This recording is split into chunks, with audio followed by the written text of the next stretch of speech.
ушул кесипти өзүм аябай жакшы көрүп калгам.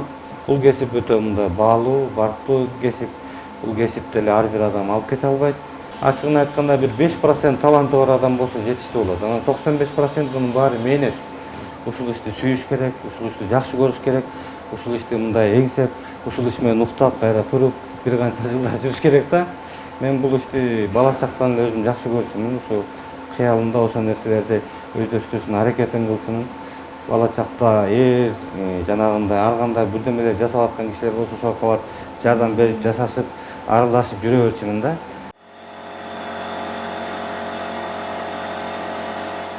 Биринчи металлды эритебиз, плавка кылабыз, жакшылап эритип алабыз, анан куюп, анан момундай форма кылып алабыз. Форма кылгандан кийин ушинтип азыр жаңы вайска тартып койдук. Мынтип вайска тартып.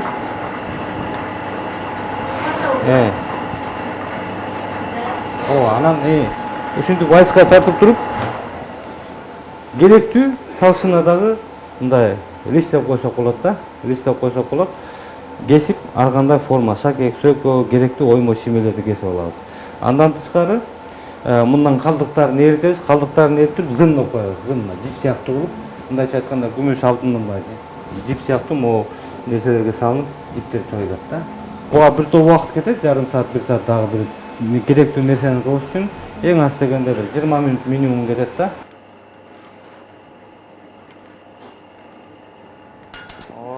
Лист тартып алгандай мына буякка момундай сүрөттү тарттырабыз. Тартабыз. Же колу менен, же лазерный гравирование менен тарттырып туруп, ошо мындай 50 жас деп жазып.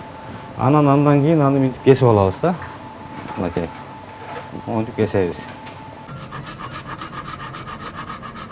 Майда чүйдө жумуш деп түшүнүшөт элдер, бирок ушуну кылыш өзүнчө бир рахат да. Удовольствие, зергер үчүнчү. Авторский бир буюм жасаш үчүн бул деген мындай туруп эле болуп кетиши мүмкүн, это редкость. Это күндөп, түндөп мындай ойлонобуз да. Бияктан биз кээ кезде 5-6 ушу ишканадан бир эң аз дегенде 2-3 күн, 5-6 күн чыкпай ойлонуп эле жүрүп калган күндөр болот да. Только кандай эмне кылыш керек, кандай жасаш керек. Мисалы үчүн азыр могу литий топкот, мына этне силияса, муну азыр могу жерде литийин кадимкидей жылмакай кылып кетириш керек. Мисалы мондай надфилдер, өгөлөр да, кыскача кыргызча. Ошого өгөлөп алабыз буларды.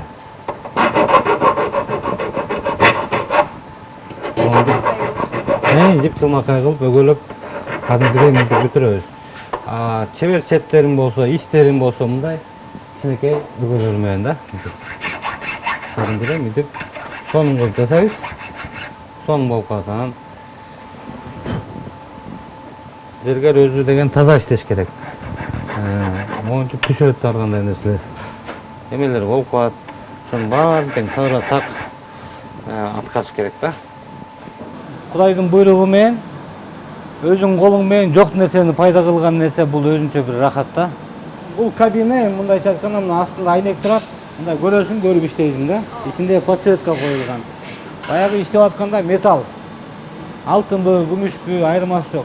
Ал тегеректиктин баары чачырайт да. Ошо тегеректикке чачырабай ушунун ичинде түшсүн деп ысырап болбосун. Биякта ошо бор машина менен иштейт, жана зумдой врачтар деле иштейт бор машина менен. Биз ошо бор машина менен могу ичинде баягы ашыкча металлдагы баягы дөмпөк болуп калган жерлерин, ашыкча нерселерин баягы үстүңкү калыбын сыймайт этип мындай жылтыратабыз да. Деп айнектен көрө бересиң, иштей бересиң.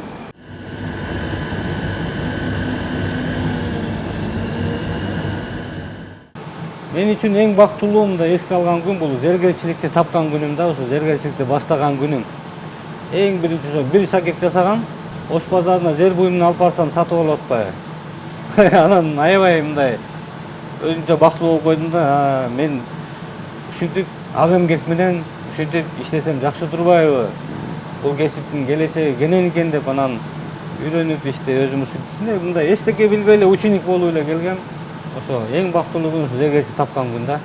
Алматыда эл аралык выставкада болдук. Биздин баягы арзан баада жасалган буюмдар аябай жакшы сатылып кеткен.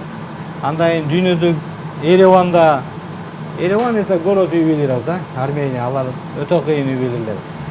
Аякка бардык 2 жолу.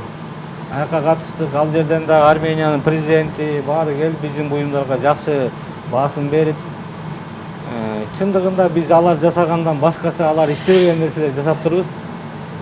Суктанышып, жакшы работа деп өзүлөрүнүн эксперттери оценкаларын беришип, кубанычта болуп, мындан ары да дайыма байланышта болуп, ошого кыймылдашалы деп бир топ мамиле түзүлдү да. Анан биздин оюлар да кооз болот. Анан ар бир ою мындай чексиз да, бир оюдан да бир канча ою жасай берсең болот да. Мисалы 1000 кыял деген ою бар, 1001 кыялды элестетет да. Анан ошо нерселер мында башка нерселерден өзгөчөлөнүп турат экен.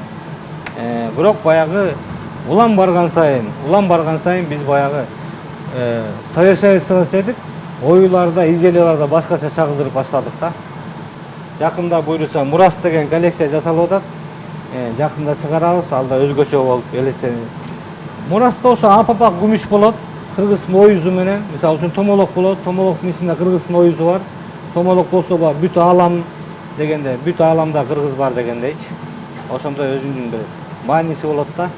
Анан эң негизгиси ыңгайлуу болот, анан жарашыктуу болот, карыга да, жашка дагы. Азыр эми 3D моделирование чыккан. 3D модель, ошо 3D менен да иштеп атабыз. Анан илгери аспаптар аз болгон, бирок ошого карабастан жакшы буюмдар жасашканда таң калам менчи, таң калам. Кантип жасашкан ошо усталар. Негизи бул өзү зергерчилик металл менен иштеген адамзаттын немесине карасак, адамзат болжол менен бир 4000 жылдан бери иштейт да. Биздин эрага чейин 2000 жыл, биздин эрамада 2000 жыл да. Бул наука, ученыйлардын изилдөөсү боюнча юбилейный форумдар, международный дүйнөлүк форумдар болот, катышып турам. Ошол жерден ошо качан ювелирка менен иш башталган дегенде 4000 жыл деген ошо далил бар экен да. Бул алтындар бул биз жарым жыл мурдараак жасалган да. Мынау нерселердин баары болсо, бияктан көбүнчө күмүштөн бул жаңы жасалган нерселер. Бул атайын ошо ар бирден экземпляр ручной жасалат да. Муну атайын өзүнүн таштарын сатып келип, анан таштарын сатып келип, именно ушундай жасайбыз деп, атайын өзүнүн проект деп койсок болот, долбоорун түзүп, ушундай бирден гана жасалат да, булар экинчи жасалбайт. Булар өзгөчө буюмдар, баалуу таштар менен бриллиант, спинель, аквамарин, топаз деген жакшы таштар менен жасалган да. Бул браслеттерди жасап атканда, мисалы үчүн эң алгач мындай натуральный таштарын алам. Бул мисалы үчүн моху агат деп коет. Моху агатты мындай карап көрсөк, ичинде өзүнчө сүрөттөр бар. Бактар өсүп бараткандарында мындай карасакчы, бактар өсүп атат, жалбырактар өсүп атат. Уже бул камень пейзаж да. Ушу биринчи ташын алып келем. Ушундай образды элестетем да, ушундай браслет чыгыш керек депчи. Бул эң негизгиси сапаттуу болуш керек. Анан мындайча айтканда, ушундай иштерге бир эң аз дегенде 100 жыл гарантия беребиз да. Ручной работа. Адан баштап ясына чейин бүт кол менен жасалат. Кайсы жерде алтын күмүш байлы запасы болсо, казуу иштери жүрүп атса, алтын ошол жерде зергерчилик өнүккөн да.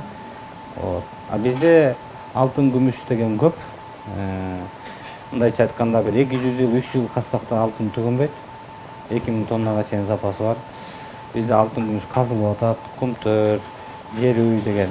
Мына ушул жерде Кыргызстанда зергерчилик өнүгүп, бул тармак экономикага мындайча айтканда өтө жүйөлүү, мындай чоң салымын кошо турган тармак. Менен иштеген кесиптештерим дагы биз дүйнөнү таң калтырабыз деген чоң максатты койгонбуз. Ага жетиш кыйын болот. Өтө чоң мээнеттерди талап кылат. Бирок биз албетте бул максатыбызга сөзсүз жетебиз. Кыргызстандын зергерлери деген. Керек болсо ушундай дагы ниетибиз болгон, Орто Азия боюнча Кыргызстан зергерлердин борбору болсун, столица ювелиров болот деп. Ошол эркинде да программабыз бар болчу, ниеттерибиз бар болчу, биз ошого баратабыз акырында.